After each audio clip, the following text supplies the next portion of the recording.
Hello everyone, let's go. আজকে fish shopping করব। তো এটা হলো কোরাল ফিশ, আমাদের বেঙ্গলি হালাল স্টোর থেকে বাই করলাম। আর look at this fresh fresh fish. This call is coral fish. তো কোরাল মাছটা আমি রান্না করব।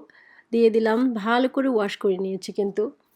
দিয়ে দিলাম আদা রসুন পেস্ট, তারপরে মরিচের গুঁড়ি, হলুদের গুঁড়ি, জিরা, ধনে, ব্ল্যাক পেপার সব দিয়ে একটু করে সটে করে নিচ্ছি।